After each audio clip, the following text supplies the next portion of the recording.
Dia kes Abang Belon ni simple je untuk kau faham. Dia aku bagi contoh macam ni lah. Bapak kau bawa kereta. Bapak kau tak ada lesen. Lepas tu pegawai tu tak saman tak apa pukul bapak kau sampai masuk hospital. Kau boleh terima? Sama macam kalau bapak kau meniaga. Bapak kau meniaga, lepas tu pegawai yang mari buat kerja tu tak ada bagi arahan apa, mari 5-6 orang pukul macam tu. Kau boleh terima? Ha. Nak kata melawan macam mana? 5-6 orang tu agak-agak lah kau nak melawan. Itu gajah pun boleh tumbang kalau nak lawan 5-6 orang. Kau fikir-fikirlah secara logik kan. Cuba bayangkan kalau isteri kau kena pukul. Kalau anak kau kena pukul. Kalau mak bapak kau kena pukul. Apa kau rasa? Marah tak? Marah lah. Sama lah macam keluarga Abang Belon tu. Lepas tu ramai pula yang cakap Abang Belon tu warga asing. Dia sendiri cakap dia warga negara Malaysia. Dia bukan warga asing. Itu pun tipu. Wala non. Tak ada isu dah nak buat. Sampai isu Abang Belon pun kau pergi kata dia warga asing. Selah mana dia warga asing? Dia sendiri cakap dia ni warga negara Malaysia. Asal dekat Pahang tu. Alamak. Tak habis-habis buat fitnah wala non ni. Aku berkenan lah.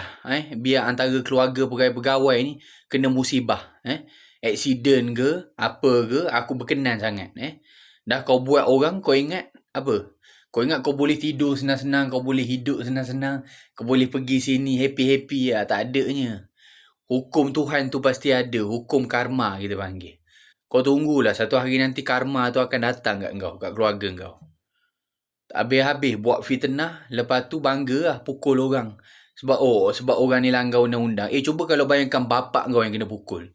Bini kau ke yang kena pukul. Anak kau ke yang kena pukul. Kau boleh terima ke agak-agak? Kau marah ke tak?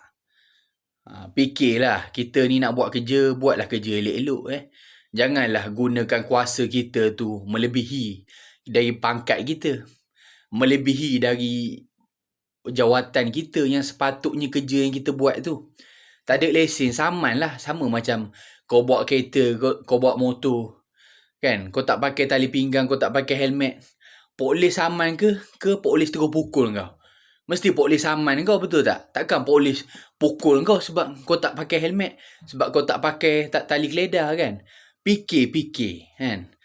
Lembu ada otak kan? Tapi tak ada akal. Kita manusia ada otak, ada akal.